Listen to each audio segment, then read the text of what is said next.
Welcome back and thanks for sticking with us. Southwest Florida. In case you missed it earlier this morning, we got the latest drought index update, and yes, we have seen some improvements compared to last week thanks to the rainfall over the weekend and into Monday. Now areas like eastern Charlotte County, eastern DeSoto County, over into Glades and Hendry County are no longer experiencing extreme drought. However, they are still experiencing severe drought.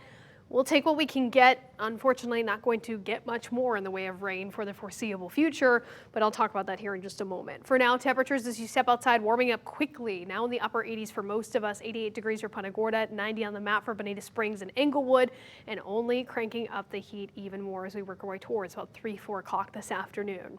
Marco Island, a live look, a beautiful live look, and if you look carefully enough, you can see the palm fronds just barely moving. So this is a very live camera from Residence Beach. It is stunning still, mainly clear skies overhead. Now, as we work our way towards the midday, by about 3-4 o'clock, 92 degrees in the forecast for Punta Gorda, 93 for Lehigh, and 94 on the map for Immokalee and Ave Maria today. Keeping the forecast dry despite today being the official beginning of rainy season. Rainy season starts now, continues through October 15th. If you're new to the area, our rainy season quite literally typically consists of daily chances for rain and especially storms. Not so much the case, though, throughout the rest of this entire week, tracking 0% odds of any rainfall in Southwest Florida. And that's also reflected from the Climate Prediction Center, the CPC, their 6 to 10 day outlook for May 20th through May 24th, expecting drier than normal conditions for much of the peninsula.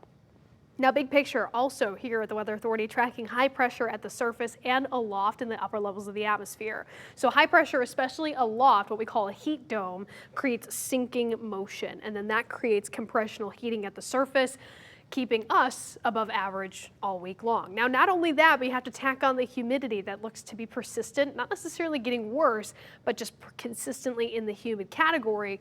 On top of above average highs in the low 90s, we're going to be feeling more like the upper 90s, if not at times for parts of Southwest Florida inching towards the triple digit feels like temperatures already. Now, also another part of today and an element of today, May 15th is when the National Hurricane Center begins issuing their tropical outlooks. Now, these are those shaded regions that we get percentages of potential development for across the Atlantic Basin. These are entirely separate and different from the forecast track. And again, this is for a 7-day period. Fortunately, good news is we're not tracking or expecting anything at this point in time in the Atlantic. So here's a look at your 10-day forecast. Mostly sunny skies today, tomorrow, mix of sun and clouds for this weekend. So you're good to go for any weekend plans outdoors, with highs consistently warming up heading into next week. 94 degrees Monday, Tuesday, and Wednesday.